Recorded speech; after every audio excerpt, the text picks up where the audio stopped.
This is the last video in the portrait section of the demos. This applies to any photo that you're working on in Photoshop because this video is about saving and saving in two different file formats.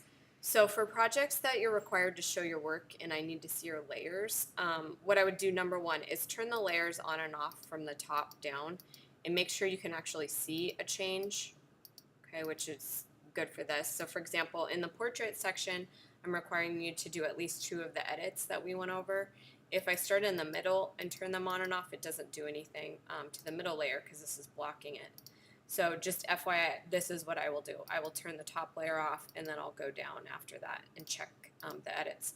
You can always rename the layers by double clicking the title, and like if you wanted to change this to smile, you know, that's the main edit that this did, or smile and orange liquefy, just basically so I can, if it's not obvious, I can tell what you did.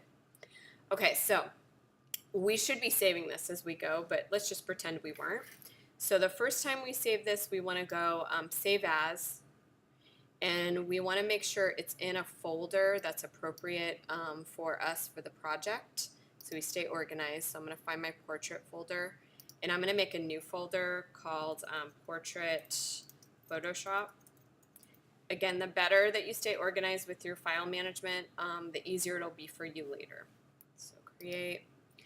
Okay, so this is going to go into this folder. If I need to, I can change the title. I'm just going to shorten it a little bit. So my name, portrait, and a number is fine.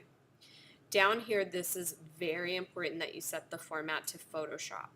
And then you need to make sure layers is checked, otherwise it will get rid of your layers. And lastly, make sure embedded color profile is checked. Then you're going to click Save. If a message comes up asking if you want to maximize compatibility, just click OK for that. Okay, now if I did any other changes, you know, like I'm just going to do something real quick just to say that I did a change. Like, let's say I did that change. As I go, I can just do Command S, and it will continue to save on that version, okay, in that same location. Okay, then when I'm 100% done, I have to make sure I do Command S, so I'm saving that Photoshop version. Okay, and then I'm also going to do a file, Save As, and it's in the same location, Portrait Photoshop, the folder I just made.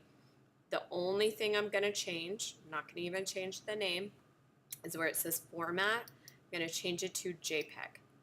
Now, I need the Photoshop to see your work with your layers, but I also need you to save it as a JPEG for a lot of reasons. Okay, JPEG is a universal format you can open anywhere, on your phone, on your home computer, on a tablet. If you only save it as Photoshop and you don't have Photoshop on those devices, which your phone you won't be able to, then you're not going to be able to open the file. So that's not good. The other thing is that you want to save it as a JPEG for printing, okay, because it'll be easier to print it as a JPEG. A lot of places you can't upload a Photoshop to print, etc. Okay, so we changed the format to JPEG, and then you'll see that layers is not an option. So we cannot save it with layers as a JPEG. It's a non-layered file format. Check that the embedded color profile is also checked for this, and then click Save. On the next screen for image options, for quality, you're going to enter 10, and for baseline, you're going to enter standard. So make sure those are set, then you'll click OK. Okay, so just before I close this, you always want to verify that your stuff is saved correctly.